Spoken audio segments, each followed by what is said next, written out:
Hello guys. तो आज हम लोग 2013 का जो पेपर सॉल्व कर रहे थे उसका क्वेश्चन नंबर 7 से यहाँ से फिर से सॉल्व करते हैं। और चैनल को आप सभी लोग सब्सक्राइब करें और शेयर भी ज़रूर करें, कुछ रिस्पांस भी मिले।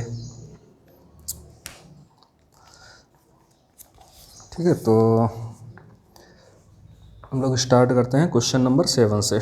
ठीक है, क्वेश्चन नंबर 7 दिया गया है, the Davisson and Germer experiment showed that the electron behaves like, मतलब इलेक्ट्रॉन, डेविसन एंड जर्मर ने जो एक्सपेरिमेंट किया था उसमें इलेक्ट्रॉन किसकी तरह बिहेव कर रहा था। ठीक, तो इलेक्ट्रॉन की ही छोड़ो, लगभग सभी पार्टिकल डुअल नेचर ही रखते हैं, मतलब ड्यूलिटी रखते हैं, ऐसा बोला जाता है। तो इलेक्ट्रॉन भी डुअल नेचर रखता है, मतलब उसमें वेव नेचर शो किया था। ठीक है, तो इसका ऑप्शन हो जाएगा वेव। इलेक्ट्रॉन ने, जब डेविसन एंड जर्मर एक्सपेरिमेंट में इलेक्ट्रॉन ने वेव नेचर शो किया था। ठीक है, और सभी पार्टिकल ड्यूलिटी रखते हैं। ठीक, अगर पूछा जाता है कि सभी पार्टिकल क्या ड्यूलिटी रखते हैं, तो हाँ ड्यूलिटी रखते हैं।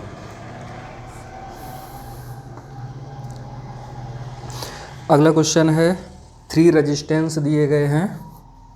क्वेश्चन नंबर 8, 3 रेजिस्टेंस हैं।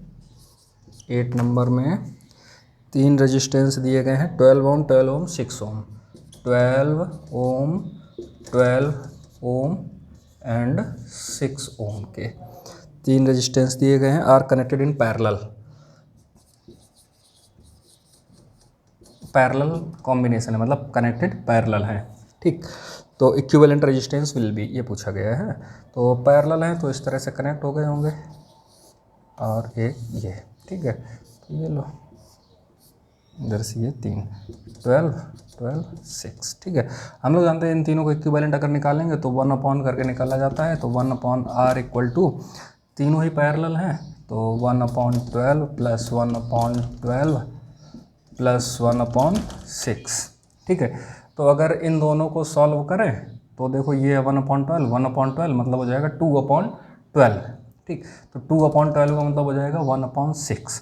ठीक, तो ये दोनों मिलकर के क्या बन जाएंगे, 1 अपॉन 6 प्लस 1 अपॉन 6, मतलब 1 अपॉन 12, 1 अपॉन 12, इनका एडिशन किया सिर्फ इन दोनों का, तो ये आया 1 अपॉन 6 और ये 1 अपॉन 6 अलग से, तो ये हो जाएगा 2 अपॉन 6, मतलब 2 और ये 3 हो जाएंगे। ये 1 से 2 से दोनों ऊपर नीचे कट जाएगा। ठीक, तो 1 अपॉन आर आया है 1/3। ठीक है, तो आर इक्वल टू लिखा जाएगा, इसको इधर कर दें। ठीक, आर इक्वल टू क्या हो जाएगा, 3 ओम। ये हमारा आंसर हो गया। ठीक है, तो आंसर आ जाएगा 3 ओम।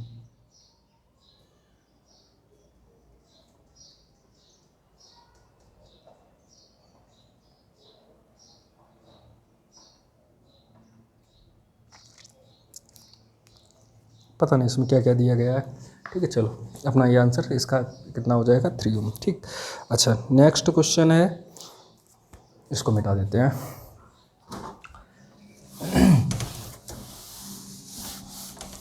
नेक्स्ट क्वेश्चन दिया गया है, question number 9, if work function is 6 electron volt, work function मतलब फाई दिया गया है 6 electron volt, then the longest wavelength of incident radiation that can eject electron from the metal is. ठीक, अच्छा वर्क फंक्शन एक, अच्छा वर्क फंक्शन ना भी याद रहे कोई मतलब नहीं बनता है। ठीक है, एक याद रखो, E इक्वल टू क्या होता है, hc/λ। ठीक है, पूछा क्या गया है इसमें, वेवलेंथ ही पूछी गई है। ठीक है, तो hc/λ। ठीक, और यही मेटल का जब पार्ट आ जाता है, मेटल की बात आ जाती है, तब यही E वर्क फंक्शन का काम करने लग जाता है। ठीक, तो E की जगह पर क्या रख लें, फाई इक्वल टू hc/λ। ठीक, अब सबकी वैल्यू डाल दो, h की वैल्यू जानते हैं, नहीं जानते तो उसमें दी भी गई है। ठीक है, क्वेश्चन पेपर में भी शायद गिवन ही होगी, इसीलिए इसमें क्वेश्चन में ही ये गिवन है। ठीक है, क्वेश्चन में ही इसमें दिया गया है h इक्वल टू 6.624 है, और कभी 6.3 भी कहीं लिख देते हैं, 6.6 से भी काम चला लेते हैं। तो 6.624 मैं जनरली 6.6 से ही काम चला लेता हूँ, इंटू 10⁻⁻34।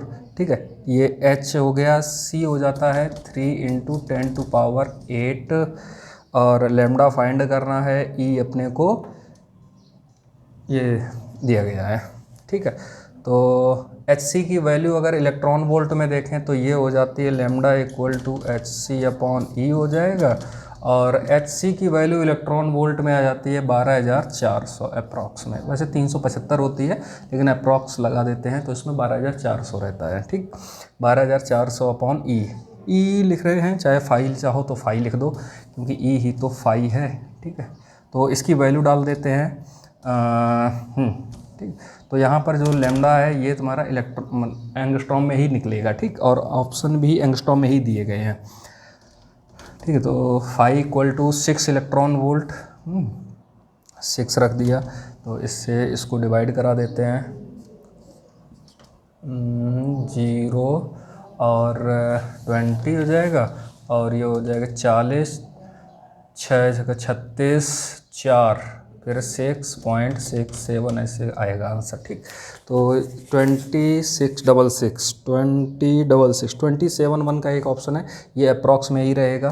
ठीक है, तो अप्रॉक्सीमेट इक्वल टू, इसको थोड़ा और अप्रॉक्स में अगर लिखें तो 2071 एंगस्ट्रॉम, ये आंसर हो गया हमारा, इसको अप्रॉक्सीमेट। ठीक है, क्योंकि सभी ऑप्शन बहुत दूर दूर दिए गए हैं। ऑप्शन भी मैं बता देता हूँ, देखो एक ऑप्शन दिया गया है 3145 एंगस्ट्रॉम। ठीक, और दूसरा ऑप्शन दिया गया है CD, दूसरा ऑप्शन दिया गया है 2500। ठीक, तीसरा ऑप्शन दिया गया है 2071, और अगला ऑप्शन है 1895। ठीक, तो अपने आंसर के नियरर यही वाला एक ऑप्शन आता है 2071। ठीक है, तो इसको हम लोग टिक कर लेते हैं। ठीक, और अगला क्वेश्चन है, a coil of inductance 0.5 henry is connected to an alternating EMF of 50 hertz frequency, its resistance will be. अच्छा, कॉइल का दिया गया है, इसका रेजिस्टेंस पूछा गया है, और अपने को गिवन है, देखते हैं भी, इसको हटा दें।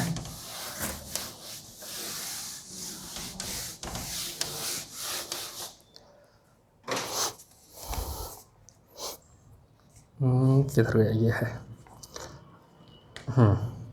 0.5 हेनरी, मतलब L = दिया गया है 0.5 हेनरी अपने को दिया गया है। ठीक है, और फ्रीक्वेंसी दी गई है 50 हर्ट्स